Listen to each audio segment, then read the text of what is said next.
All right. All right, all right, all right.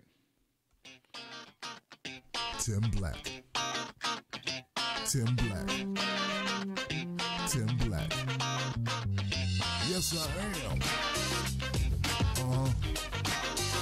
True. Funny. Tim Black. I am TimBlack.com. Tim Black.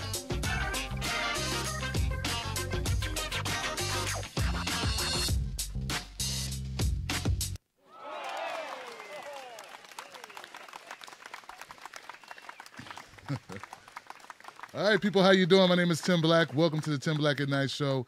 Glad you could join in. Have a seat. And I hear this chirpy thing. I got to kill this. This is like a crackling. It's doing it. Now it's not doing it. YouTube, can you hear me? And do you hear that crackling? Is it still crackling? Is it still crackling? I can't stand that, man. And I noticed earlier, on my earlier live stream, I had like the sync, the audio looked a little slow with the video. It was crazy. Anyway, guys, so let me know what you got in the comment section. Who's out there? Who's out there? Who's out there? Who out there? Love to show you what we look cool. No crack. What's up, Jilly Love? Uli, Fred, Metacular. Thanks for, hey, thanks, man. Appreciate it, Matt. I say you got a cool shirt on. Thanks, man. I appreciate it. I've owned this thing for a while. And just thought I'd dust it off. No crack-a-lackin' here. I love it. I love it. Give it up for no crack-a-lackin'. No crack-a-lackin'. No crack-a-lackin'. Yeah, it's yellow. This stream is yellow right now. I don't know what's up with that. Periscope says, warning. Warning. I don't know. I'll get it sorted out. But, yeah, man, what's going on, everybody? How you doing? It's Tuesday night, Tim Black at Night Show. And I was thinking maybe we talk about some stuff. I got some videos. I got a video of Marco Rubio talking to some people on Wall Street. I think it's very interesting. I want to share that with you because there's been a lot of conversation about the tax plan. And some people think it's a great idea. Like they think, okay, I'm going to get more money back on certain things, and I'm really happy about that. And I don't think a lot of people really see what's lurking just around the corner. That's the thing. It's this thing lurking around the corner. So my people on Facebook, how y'all doing, Facebook? Facebook in the house. Yeah, what a day. I'm trying to tell you what a day.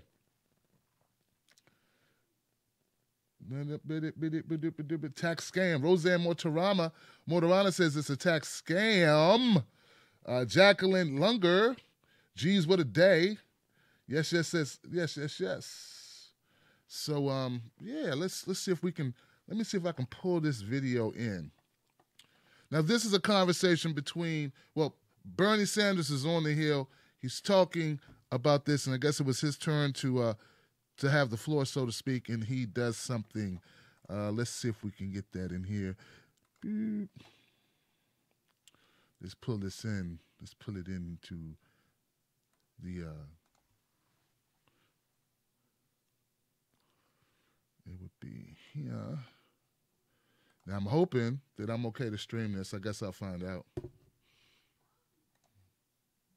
Now I see Senator Rubio down here as well. He just the other day, correct me if I'm wrong, Senator Rubio. I know you just walked in it. I got you into this debate. But correct me if I am wrong, if you did not say. All right, let's hold up. Let me see if I can get this bigger.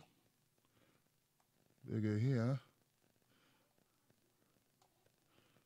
Let's see if we can take this out. Take me out for a moment. Let's see if we can go back to the beginning. And now I see Senator Rubio down here as well. He just the other day, correct me if I'm wrong, Senator Rubio. I know you just walked in it. I got you into this debate. But correct me if I am wrong, if you did not say yesterday that the Senate would now proceed to a quote-unquote entitlement reform, which in fact will mean cuts to Social Security, Medicaid. And I would yield to my friend from Florida to tell me whether or not I am accurately portraying what he said just the other day. Mr. President, it would surprise my friend to know that in Florida we got a lot of people on Medicare and Social Security. One of them is my mother. If I were to cut her Medicare and Social Security, sir, I probably could never see her again or go home. So the answer to your question is no. Let me quote you, Senator Rubio. Tell me if this quote is right. This was a quote that you just made yesterday. And if I'm wrong, I apologize.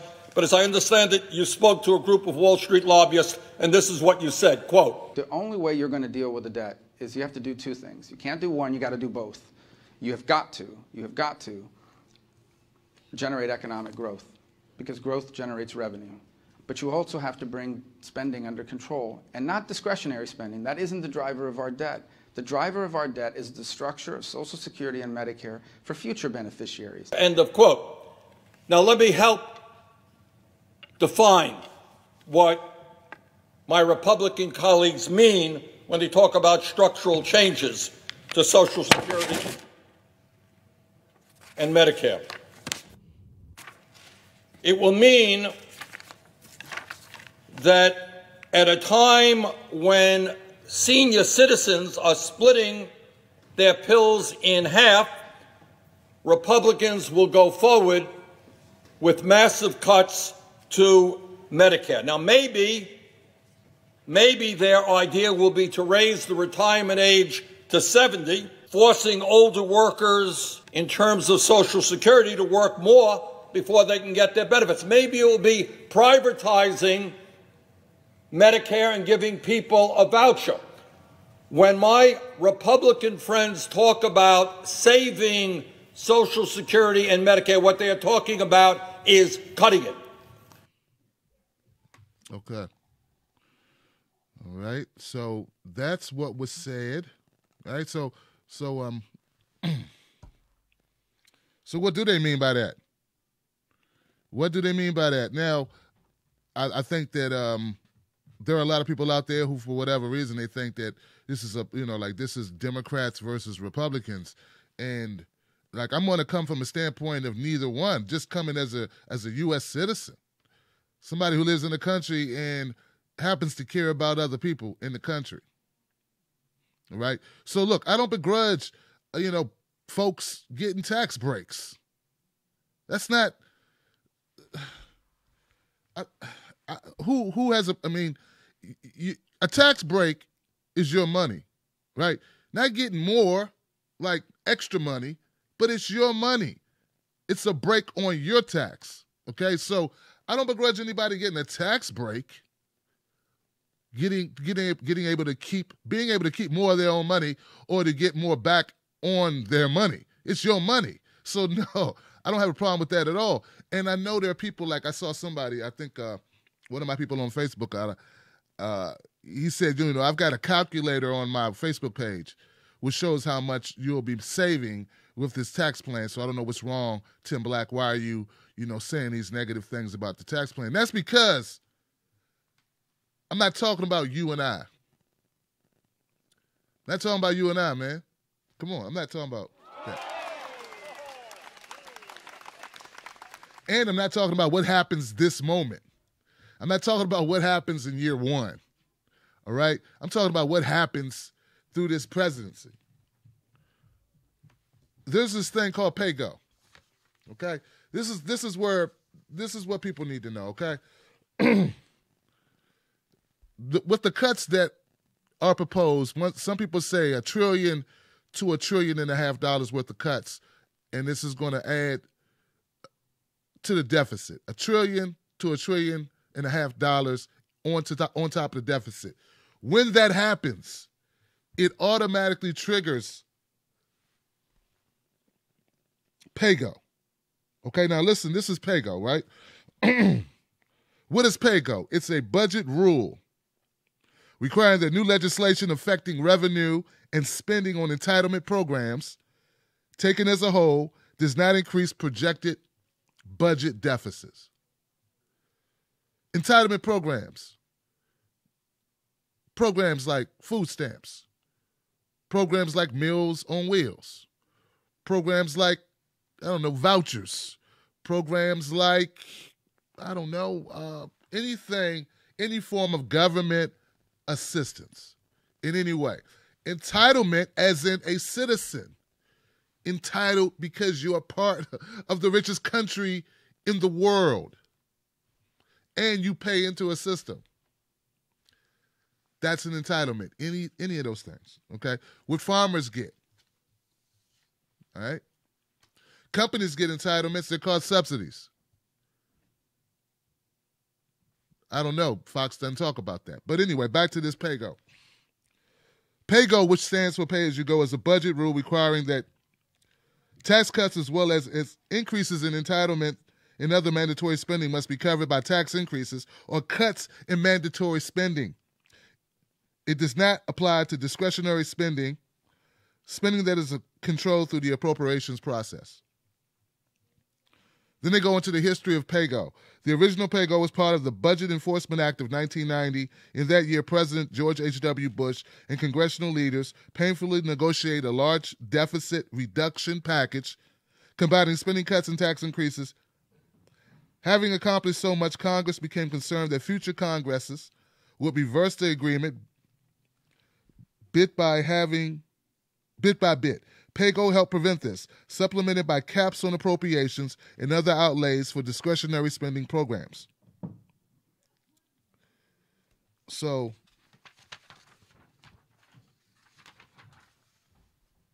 now, correct me if I'm wrong, guys. When the deficit balloons, due to the massive cuts, yes, you may get more money back on your child income earned credit, right? But when this kicks in, it's going to, across the board, require that they cut, as Marco Rubio said, Medicare, Medicaid, Social Security, and other entitlements.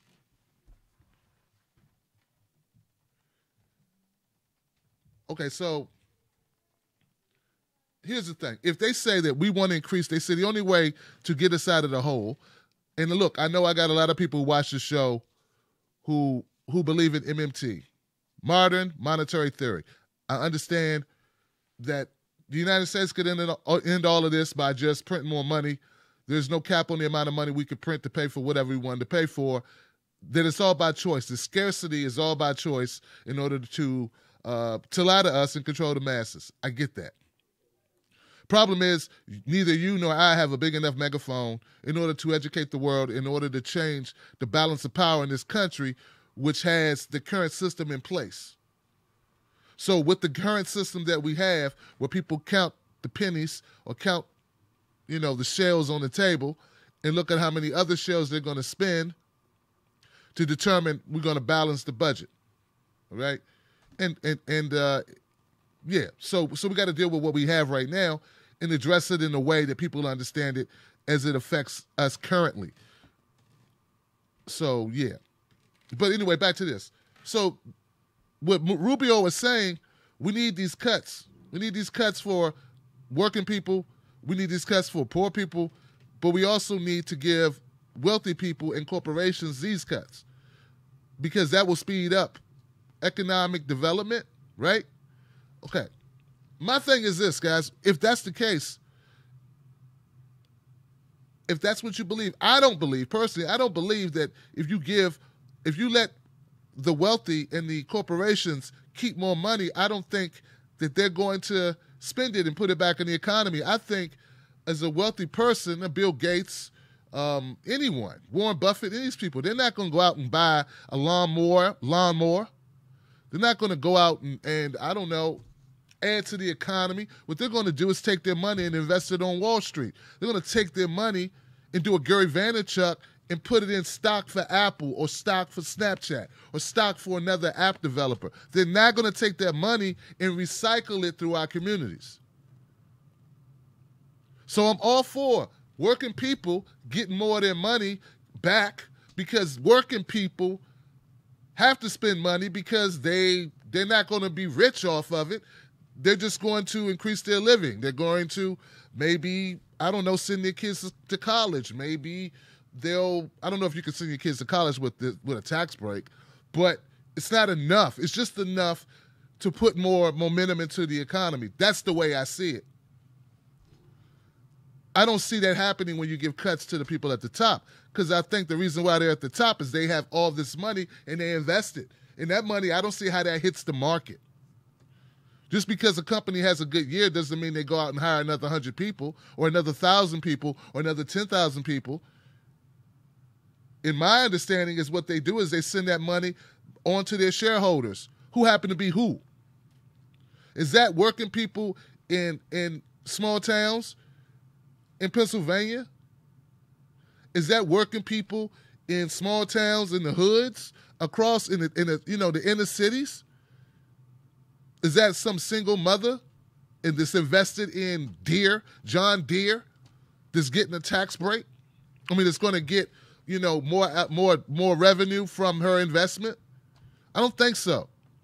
I think what happens is the people that have that money who are invested get a higher return on their investment, and they just invest more into those companies, or they take it and they invested in other companies, like I said, and they go out and they put more money into Wall Street, earn more interest on their money. So I would say, and I think most people would agree, if you're thinking about your community and your families, you would say, well, why not make more of an incentive and give more breaks to working class people if you're going to do that, if that's what you think. If we want to stimulate the economy, why not stimulate it with the people that actually stimulate the economy, who buy stuff in the economy, who circulate money in the economy, which are working people. That's what I think.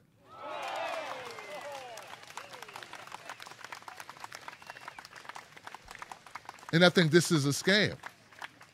I do believe it's a scam because I believe that they know that this money is not going to go directly into our economy, that they're just doing this for their donors. Just remember, they got their donors, the people that give, the billionaires, the multimillionaires who give to their campaigns, who want a tax break. They want their money back. And if you're in Congress and in order to run, because our system's so wacky, you got to have so much money to run that you need these donors.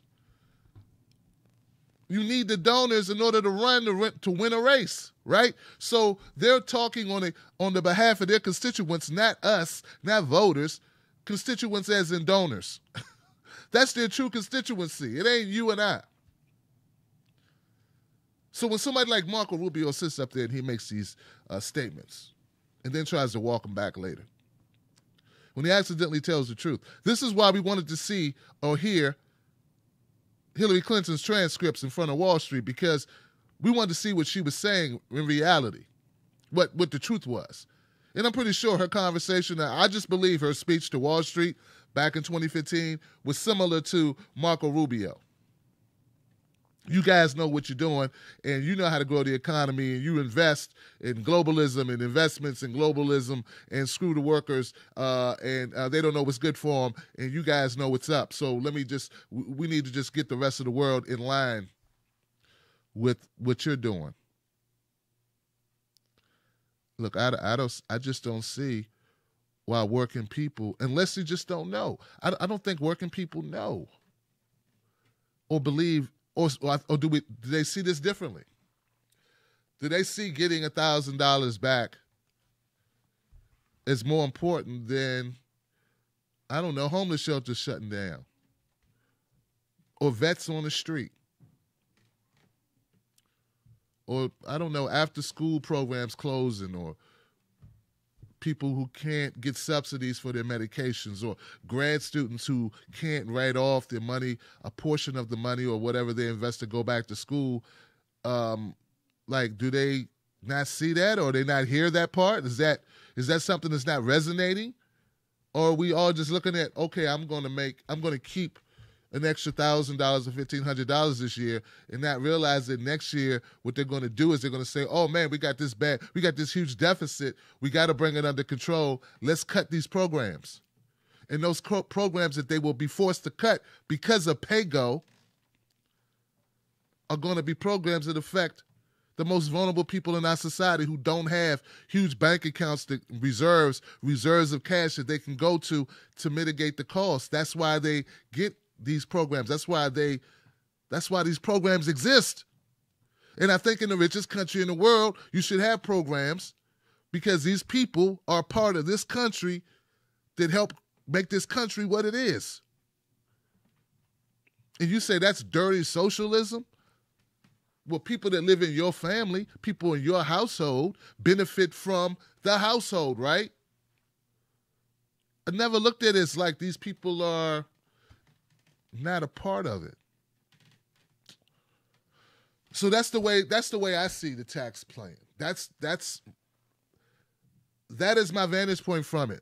So I want people to just kind of know where I'm coming from, why I say I think it's a scam, why I think it is taking from us, because they will be taking from us. And I think the easiest way to take from us is to first give us something and then have you going, oh, yay, we got this. This is great. Thank you, Trump. And then these other people that you don't know, perhaps, are screwed for the next 4 years. And if the Democrats aren't on top of game the next 3 years, and if the Democrats aren't on top of game the next 7 years. So that's how I'm looking at it. So you may not agree with my reasoning, right? But at least it's on the table to you why I feel the way I feel. And it's not because, I like, Chuck Schumer, because I don't like Chuck Schumer. I'm not a Chuck Schumer fan or a Nancy Pelosi fan. That's not why I feel the way I feel. I just explained, like, why I came to the conclusion I've come to. Now, if you disagree with PAYGO, well, you got to take that up with the federal government. And we're on the same side where, yeah, I think working people, working families, single households, multi-families, whatever, I believe these working people, these people who pay their taxes, they should get their money back. They should get to keep more of their money. But I still don't understand why people believe that when we know that the majority of the cuts are for these people up here, how you think giving them the majority of the cuts is anything other than a payoff from all the money that they give to the party. Why should they get that? That's my thing. Yeah, for the people, I'm for the people, but why should these people get these big cuts up top? Why should big corporations get these big cuts? It's nothing but a payoff. It's nothing but a Ponzi scheme. It's nothing but payola. Like back in the music industry, when you wanted your record played, you had to give them money. Well, they want their record played. These corporations want their record played. So they invest in politicians who then go and spin the record. And I think this tax scam is a spinning of records for the elite and for these big corporations. And I just don't agree with it. I can't agree with it, even if I'll save an extra couple $1,000s on my taxes. That's just me, man.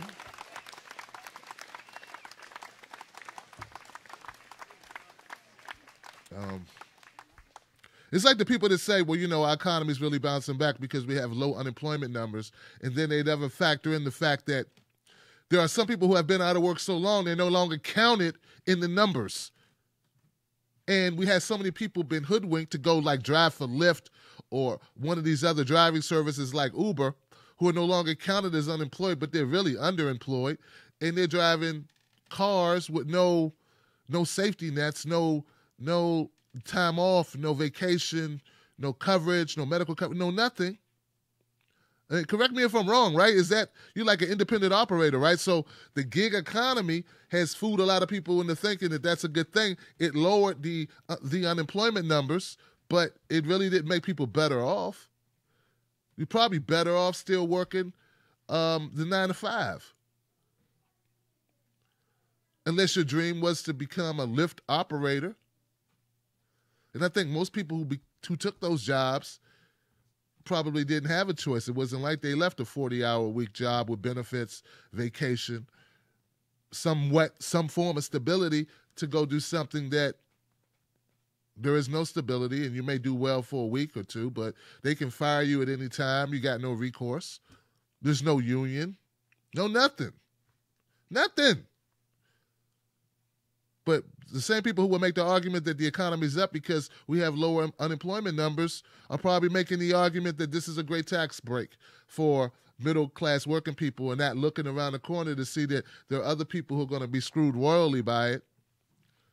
And like I said, if you disagree with the way I analyze this, the way I look at it, well, at least I want you to know it's not because I just hate anything that Trump does or hate anything that the GOP would do. I just don't like this. I don't think this is fair.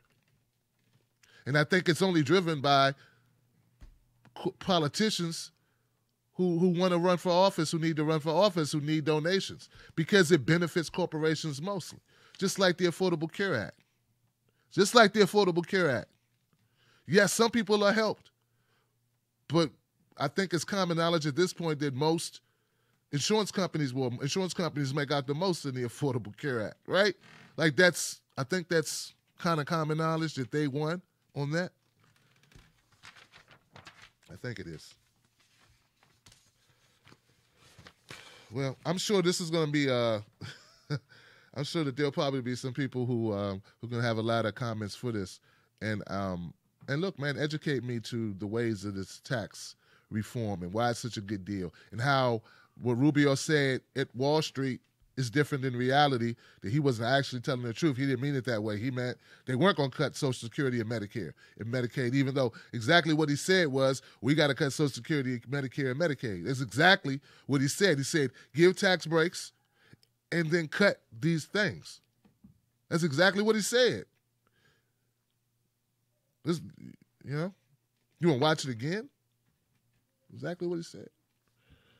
I don't want to play it again because I don't know if I could play it the first time. I hope I could play it the first time. They should be okay with me playing it. I'm not well, I hope they are. I know it's not about money, but I'm not making money off doing this live stream. So maybe they'll give me some pity. They'll overlook that I'm playing that video. But shout out to whoever made that video, because I think it's eye-opening for people. The other thing I want to talk about is, and look, I don't want to be petty on this, right? But I got to talk about Sam Seder, man. I got to talk about Sam Seder.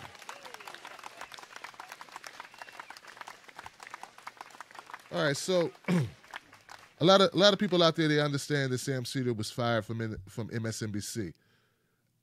He was fired from MSNBC for a tweet he made, right? Now, look, guys, I'm sitting here thinking, like, when I saw that he was fired, I saw he was trending. I said, Sam Seder's trending? Okay. Good for Sam, I guess. Then I found out why he was trending, because I wasn't up on this back and forth between him and Cernovich. I didn't know about it. And then I found out he was trending because he got fired from MSNBC for a tweet he made back in 2009, where he made a sarcastic tweet comment about, I guess it was about liberals, or hypocrisy of Hollywood liberals, limousine liberals, I don't know, porcelain progressives, I don't know. And it was really a shot at them for, looking for a pardon for Roman Polanski, who was going to be charged with molestation. So they were like overlooking what he did, what Roman Polanski did, because they felt, well, this is an old allegation, this is an old charge, this is an old action. It's 30 years later. Get a guy a break. He's a great director. He adds so much to our cinematography, to our art. And Sam disagreed with that back in 2009. And he made that tweet. So anyway, at the end of the day, I'm sure a lot of you are aware of it. I just wanted to go through kind of explaining it, because I think a lot of people don't know. So it appears that he was in this feud, and some people uncovered this tweet that I guess he still had on Twitter or whatever, or did they go to the Wayback Machine? I don't know. So they bring up this tweet of Sam Seder, and it's showing it, and then they started pointing out, hey, this guy's making fun of children. This guy's making fun of children being abused. He thought this was funny. And then it became this whirlwind, right? All right, so when that happened, MSNBC caught wind of it, and they decided to terminate Sam Seder. And once again, I didn't know that Sam Seder worked for MSNBC. But I think a lot of his viewers knew he worked for MSNBC. So now he was trending because he got fired from MSNBC. And I'm like, okay, I'm trying to put this together in my head. Like, yeah, okay. I do not agree with Sam Seder being fired for calling out these people. He called them out in a clumsy way. I guess he thought it was humorous. I don't think it was funny. It wasn't funny at all, but I get his point. I get his point. And I'm just wondering, like, okay, so I don't support them firing him. But hey, I also don't support that this guy worked for MSNBC all this time. Other people knew it. I wasn't aware of it. I just thought he wanted a job. I didn't know he had a job. And that totally explains why he was going after everyone on the left. Sam Seder has been going after everyone on the left, from Susan Sarandon to Jimmy Dore to myself and many others on a daily basis. In fact, he started making up terms like dumb left, loony left. A few months ago, when I saw that this was going on with Jimmy and I disagree with it, and I'm like, why is Sam attacking Jimmy? Why doesn't he attack corporate propagandists who lie for money? Why doesn't he go after those people? So I hit Sam up on Twitter and said, man, I'd love to talk to you about the left, like in the middle left, in the left, like reconciling and working together. And then when I called in, so he agreed, and then I called into his show, and the conversation was nothing to do with what I asked him that I wanted to talk about, which was, why can't we work together, and why does he feel a need to go after people like Jimmy Dore and Susan Sarandon and Tim Black when there are people on mainstream media and corporate media who are lying every day, who are fabricating every day? Why are you going after Jimmy Dore and Susan Sarandon when you can go after Joy Reid and Chris Hayes and Rachel Maddow and Chris Matthews and these people? And now I understand it. Now I get why he couldn't go after those people, because he's one of those people. That's why he couldn't go after those people. Get it? Obviously, because he just got fired for being one of those people. That's what happened. And the thing that bothers me about it is that people knew it already. They already knew that Sam was part of the machine. Like, he had a seat at the table. He was under contract with MSNBC. Of course, that's why. Obviously, that's why he's not going after the most obvious purveyors of BS on our airwaves and saving all of his fire for people like little Tim Black and little Jimmy Dore and Susan Sarandon, who doesn't even have a program. And these people were fine with it. In fact, to this day, as recently as a few days ago, people from his show call up and harass my show, knowing because they didn't like me or they disagree with me in my call-in to Sam's show, when they know Sam works for MSNBC. So when people say, Tim, Tim, we need to strengthen the community, it makes me wonder if there really is a community. Because if you have people that know this guy works for MSNBC, and then I or Jimmy or Susan are attacked, and they're not speaking up and saying, well, he's got a conflict of interest. He works for those companies. He's in bed with those companies, literally. And they don't call it out, and they act like that doesn't exist.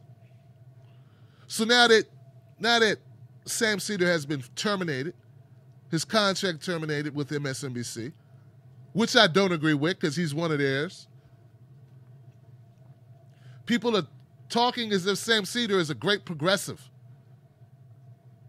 Great progressive.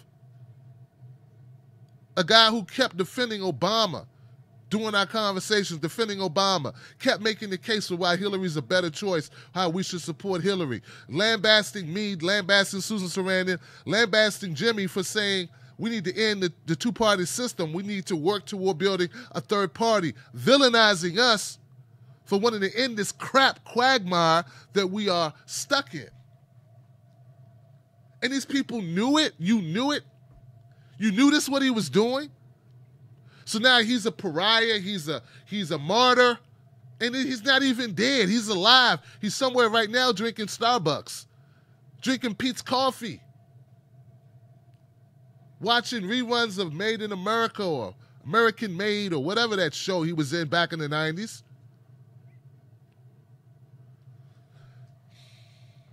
And all I'm saying is there any ethics? Like, it's one thing to disagree with somebody, but if you know somebody has a vested interest in a corporate media machine and he's a part of the machine and then he disses on people on the left, then why are we upholding this guy, like hoisting him on our shoulders as if he is a great champion, a bastion of progressivism? We got people like Patton Oswalt saying, oh, they did him so wrong. And they knew. They knew this. But maybe Patton doesn't know. Patton, do you know this? Do you know that he beats up on the left? He used terms like alt-left, fringe left, right in line with Joy Reid. Right in line, right in step with it. See, I have a problem because you see my position. I don't expect, I don't clap for people to get fired unless, you know, as a rule, I don't root for people to get fired. I don't. It's just, you know, people have families. People got to pay bills. That's why would I want someone to be fired from their job because they have a different opinion? But I do think it's, I think it's disgusting, y'all. It's disgusting to me that even during our conversation where he was taking shots at me and bringing up all types of material and all these issues, when what our conversation was to be about was about uniting and focusing on the real threat, he made it about denigrating me, denigrating people on the left. And now we know why he did it. But some people, like I said, I think some people already knew why. And they like that. And they think that's fine. And I don't think it's fine. I don't think it's ethical. So I question if we really have a community outside of the very few people, the very small, like, I believe that there are a lot of people who have similar thoughts, but if we're a real community, I don't know. Because we're playing dirty pool even within our own pool houses or pool halls. Like I feel like I got shot in the back in my own neighborhood, so to speak. But now I realize he's not in my neighborhood, he's in their neighborhood. And it's not just about me, and it's not just about Jimmy, but if we're going to be outraged about Cernovich in Prison Planet or Paul Joseph Watson or whoever manipulating a tweet that Sam Seder put out, 7 years ago, then are we similarly offended and pissed off by Sam Seder manipulating Jimmy Dore's words or Susan Sarandon's words or my words? Why is that not a problem? Why aren't we outraged about that? Get what I'm saying? Like, he's been doing that for a year. And I'm wondering, maybe he had marching orders to go out and do that. I don't know why he did it. I don't know why he felt like, other than the only thing I can come up with is he's part of the team and we ain't in it. You know, like George Carlin, it's a big club and you ain't in it. Well, he's in it. He's in the club. Well, he was in the club. So it's sad to me, you know. It's horrible. I think it's horrible, guys. That's all I'm saying. I think it's horrible. And no, I don't wish people get fired, but I'm not going to lose sleep over a guy who was getting paid by the propaganda machine to shit on us. And then wouldn't even disclose that he was getting paid by them. Because we had this conversation when I was on the show. Because I asked him point blank, why aren't you going after Rachel Maddow? Why aren't you going after Joy Reid? I guess we pick who our martyrs are. Like, we pick who we want to defend. For what reasons we want to defend them. And I don't know. I guess that's and if that's what a community is, if that's what this community is, it's people who would defend that. Just the idea of not falling in line with Hillary Clinton makes you a horrible individual, makes you loony left, alt left because you wouldn't get behind Hillary. Well, damn, that's a broad, and everybody else is deplorables who voted for Trump. Forget if they voted for Obama in 2008 and 2012. Now they're deplorables because they won't vote. They voted Trump. And the people that didn't vote Trump, who still didn't vote Hillary, who voted for Jill Stein and Gary Johnson, the people that voted for Jill Stein are the loony left and dumb left, as he would call them, and alt left. And we're supposed to feel sorry and cry tears because he can't go back to MSNBC. Well, I just had to clear it up and just, and there'll be people who will watch this video and say, I'm punching left. No, I'm punching right. He's on the right. He's on the right.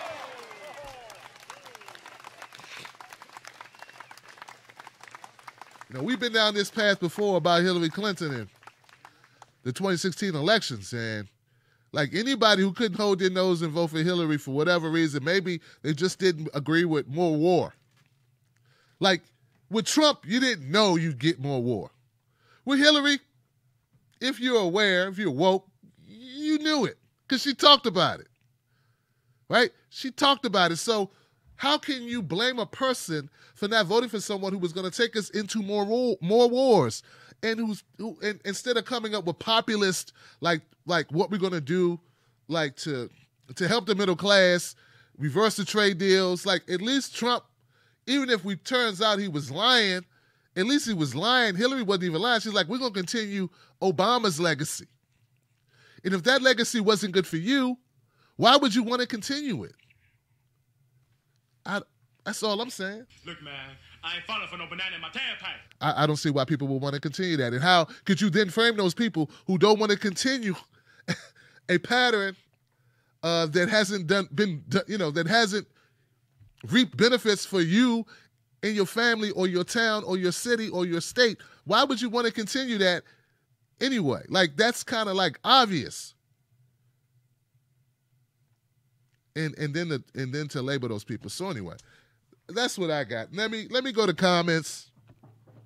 I think I hope I've made myself clear about how I feel about it. Look, I'm not, like I said, I'm not here to tap dance on somebody losing a job. That's not what I'm doing. But come on, can we have a little bit of, balance? Can we keep it real a little bit? He's not in a China prison. He hadn't been kicked out the country. He's not thrown in a cell. He just can't go back on MSNBC. And another thing, when I went on RT, I wasn't paid, but there are people who were saying RT is like this horrible Russian propaganda machine, but he go on MSNBC, he got paid for it. You don't think that has an influence over his content? When people are getting paid to go on a network anyway, like I said, let me go to some comments. I don't know. Maybe I'm crazy.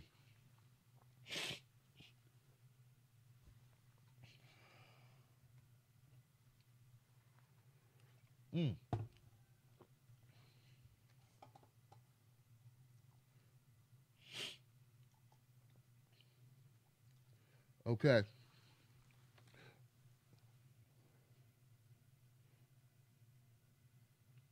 I'm checking out Facebook now, guys. So Facebook, I'm looking at you guys and see what Suzanne Murphy says. It seems mainstream media is threatened by Little Jimmy Dore and Little Tim Black. Yeah, that's what I'm saying. Like, I don't get it. Why would you waste time attacking Susan Sarandon? She doesn't have a platform. She's not she doesn't put out content. Every once in a while, she goes on an interview because people invited her in the interview, and basically it's to smear her. And then she, like one of the famous interviews that Susan Sarandon did was Josh Fox, who's been on my show before, Josh Fox. And, and they try to get her, like they try to sandwich her, and they were able to turn the tables. It was an interview with Chris Hayes, it was, Josh Fox and Susan Sarandon. Like, that's not a platform. That's somebody inviting her on, and they're doing like a bomb attack, a sneaky, like a dirty setup, actually. And she was able to wiggle, and able to get a message out. And so was Josh. But why would you spend time going after that? When you got people with an actual platform every day with shows that gets millions of viewers. And that's okay. I don't know. Susan, I'm just saying I don't know, man. Are we that? Are people just like him because he's been on TV? I don't know. I don't know.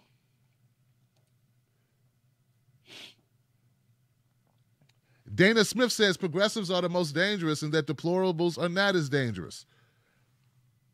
The establishment deplorables are not as dangerous. I don't know. Is that what you guys think? I don't know. Let's see what YouTube has to say. YouTube.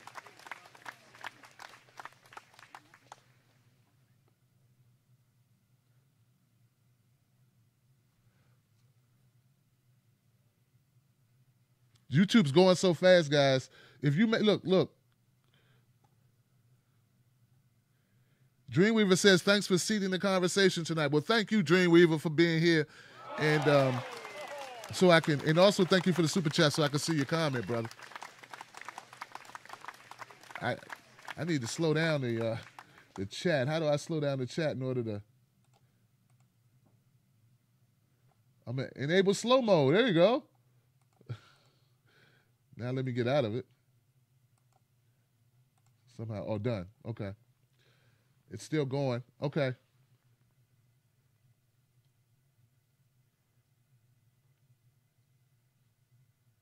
Oh, Pat Sequence says he apologizes for a comment he made on H.A. Goodman's video. No, Pat, man, it's okay, man.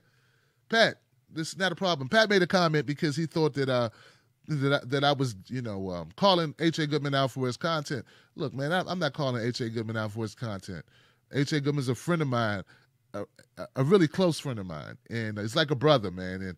And I talk to H.A. offline all the time, and I do a comedy monologue on Fridays, and I just wanted to poke a little fun at H.A., but I love H.A., and look, whatever he covers, he's free to cover.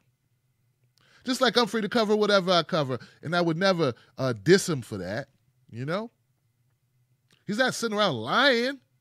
Just because he's talking about things or brings people on about subjects that some people may not agree with, there are people that do agree with it. There are people that do agree with it, and that's up to him. He's not saying we're getting attacked by the lizard people. The lizard people are coming, So, so anyway, Pat, thank you. Little off topic.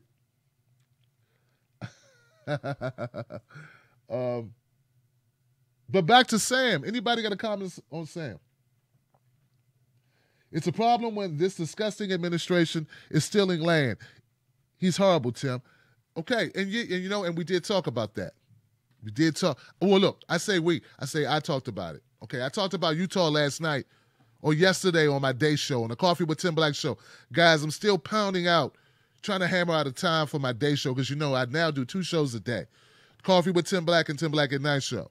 And we talked about what Trump did in Utah, and I think that's what she's referring to, where they decreased land that was the people's land, basically, in Utah because the state wants to use it for its own devices. And I don't agree with that. And look, this is how I look at things. I will never side with corporations. Never side with corporations over indigenous people. That's just me. I won't do it. There's other ways to make money. If Utah wants to make money and they say, okay, we need to make more money in Utah, I got a way you could do it. Legalize cannabis. Legalize cannabis. That's what you do. Tax cannabis. Right? That's what you do.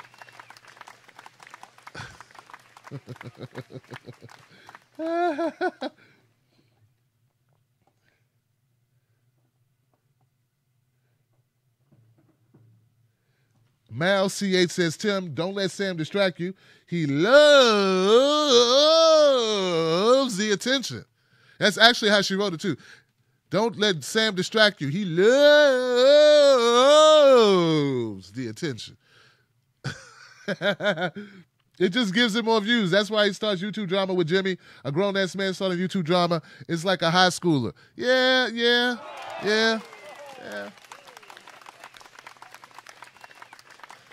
I know. But see, here's the thing.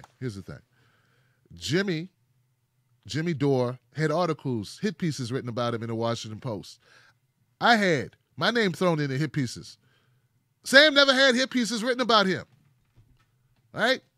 Sam didn't have hit pieces written about him in various online periodicals.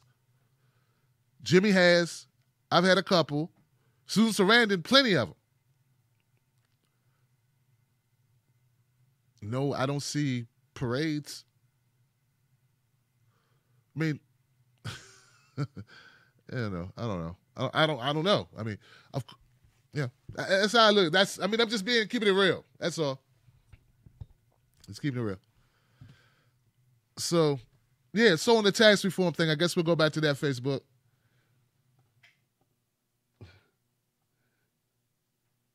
I think we'll go back to that Facebook.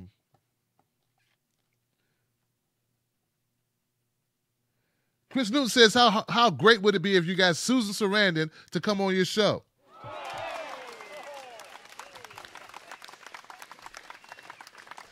Well, it would be an extreme honor for me to have Susan Sarandon on this show.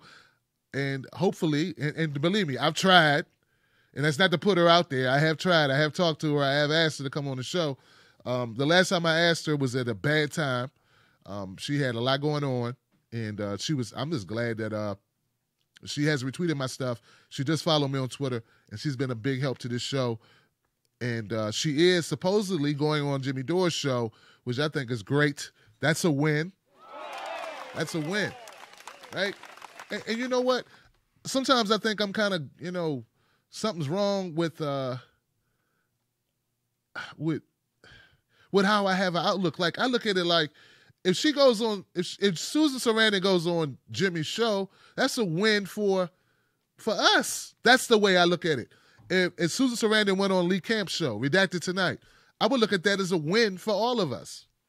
When I was some of you know, last weekend, I was, I participated in a comedy show with Lee Camp and Chris Mohan in Richmond, Virginia. Shout out to anybody who went out to Richmond to see us perform.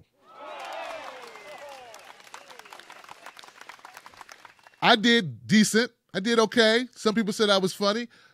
But if you haven't seen Lee Camp in person, he's killing it. All right? Killing it. Great points. Funny. You know how he is. But when I told Lee that Donna Brazil was coming on my show, and it's slated sometime next week, and it was getting close to that time, so I need to nail down that time. Supposedly it's going to be next week. He was happy for me. He was happy. It's like a win for us. And that's the way I still feel. And that's the way I want to always feel about people who have the same, about my brothers and sisters, man. I want to feel that same way. But when stuff like this happens where somebody could diss us, take craps on us on a daily basis, and then be being paid by the corporations or whatever, the propaganda machine, and then get a pass on it, and then everybody boo-hoo, like he's such a progressive. I don't get that. Like, why is it not progressive to want a third party or a fourth party? Why is that not progressive? Shouldn't the best ideas win? Shouldn't the best ideas win? Shouldn't we have more people involved in our political system? Shouldn't we have challenges to the two-party system, which is really just a one-party system because it's just one slight difference, like one has a little bit more salt, one has a little bit more sugar, like one's diet, one's regular. Like, it's the same thing. You gotta.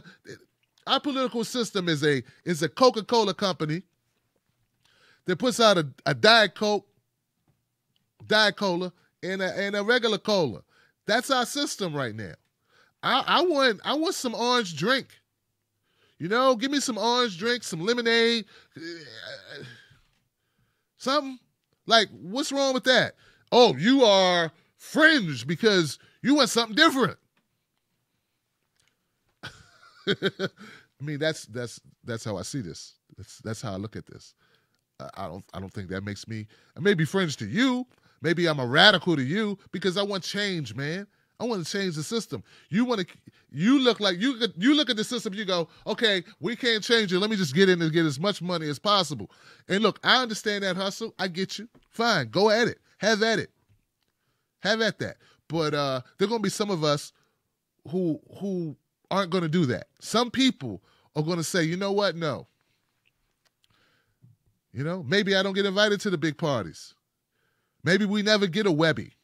You know, maybe this show never earns a Webby. Maybe we never even get recommended for a Webby. Maybe we never even get in the running, but that's okay because what we talk about and what we fight for is important anyway. Right? That's what it's for. So that's what I think. That's what I believe. You know?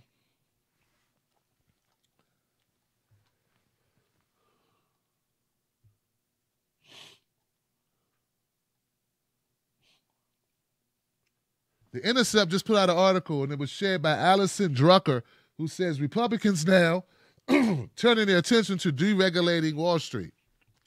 Republicans now want to deregulate Wall Street.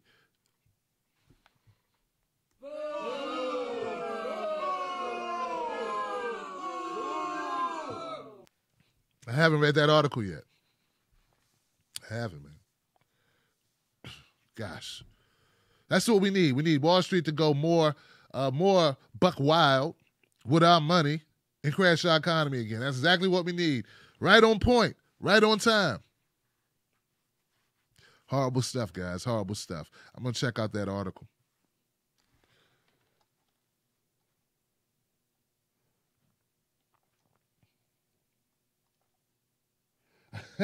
Yeah, pure water would be nice. Pure water is a good alternative to the Diet Cola and the regular cola, right? You're right. I agree with you, Chris Newton.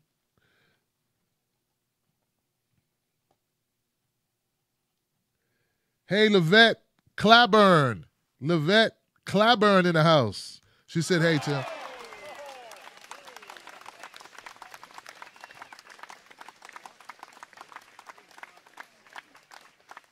Robert Justice says Susan Sarandon is a good person. I hope so. It seems like it to me. I respect people who believe what they believe. And they stand on that, and they don't waver from who they are and what they believe. And those people, I think we all respect them. We love sincerity. It's hard not to respect sincerity. You may not always agree with it, but then, you know, you find out there's no ulterior motive. You know what I mean? They're not trying to deceive you for a paycheck or whatever. Then at least you say, no, you call it straight.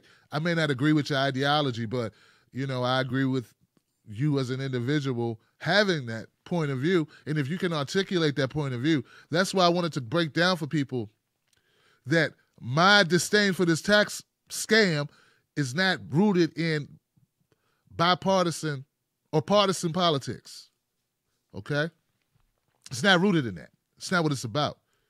It's about what I believe what this will trigger and who will be punished, who will be hurt by that. That's all. And why not just give more cuts or just stop at the cuts for the middle class? Just stop there. Just stop. Give the middle class the money and give them their money. Not the money, their money. We're talking about access to their money. Anyone, look, I'm for giving people back their money. But if you're wealthy and if you have a corporation that's already getting subsidies, then that's a different story. You're not struggling. We got people out here struggling to make ends meet. All right? All right. I think you hear me. I think I made my point. Whether you agree with it or disagree with it. Yeah, last night I had Sam Ronan on the show.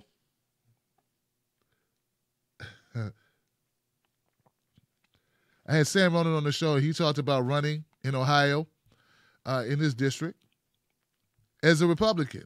And I know a lot of people, going to be turned off by that. They call that triangulation or whatever. But I just believe if your district is 80% Republican and 20% Democrat, if you run as a Democrat, these people are going to tune you right out. So that's the reason why he's going the route he's going. And he really wants to win. He wants to be a part of change. And if you understand at least how he arrived to his decision-making, then, at least then you can say, okay, at least I understand what he's trying to do. And that's all. That's just part of the conversation. Like, okay, I understand what his end goal is. Right? So that's all. So shout out to Sam Ronan, man, if you out there, brother.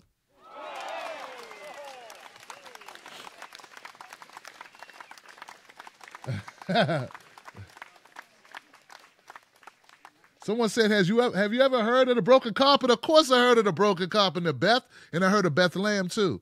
These are people, look, guys, I've had some people that have been around for, wow, I don't know, almost 2 years now, over a year, who have supported this channel and who just been riding with me every step of the way. I just want to give a shout out to all the people that support what I do. I don't want to just focus on negativity because there's some great people out here, and we all want the same things. We just want a better country and a better world. That's all. And we do what we can, and we try to raise our voices on these issues that matter. That's it, So, yeah. So I don't want to leave those people out. Well, look, guys, that's all I got for tonight. I don't want to keep dragging on. I want to thank you all for your comments in the chat. And, yeah, I hope you understand my positions. And you can write me at any time at tim@timblacktv.com. I may not respond very quickly, but I do respond. And I will say this, though. I do need more suggestions for stories in the morning because the Coffee with Tim Black show, I want that to take off. I think during the day, people really, they have time. They have time to check out something. It's like 30 minutes, not quite an hour, but maybe a little bit more than 30 minutes during the day that kind of gives them a rundown on what's going on in the world. And from a perspective that, from our perspective, that it's not in bed with the Democrats or the Republicans, that it's not working for the Democrats or the Republicans, just giving an honest take after giving you the facts, may give you a brief commentary on what they believe. And I think it's great. So what I'm trying to do now is trying to come up with a time that I think that show should happen. So I need two things. One, I need you to write me to let me know what time you think the show should be. And the other thing is I need you to contribute article suggestions, like story ideas, things that are going on that need amplification that you think need to be heard more of. And that way I can include that in the show because the biggest part of doing something, or doing this type of content, is making sure you're covering issues people want to hear about.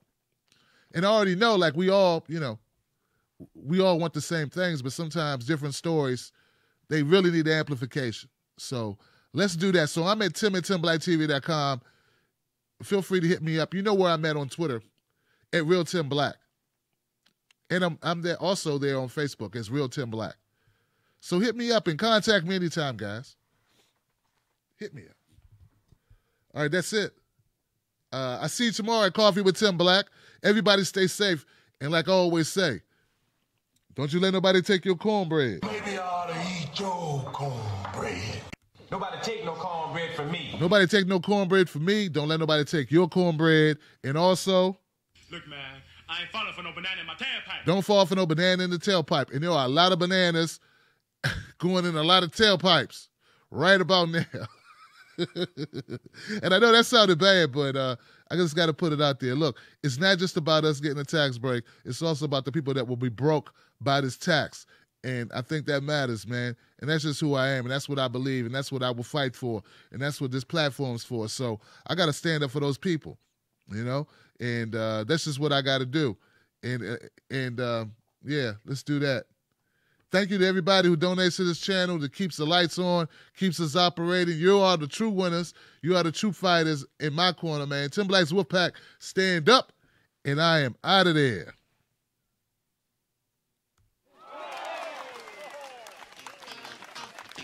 Tim Black.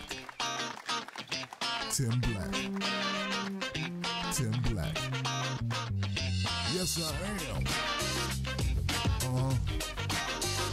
True. Funny. Tim Black. I am TimBlack.com.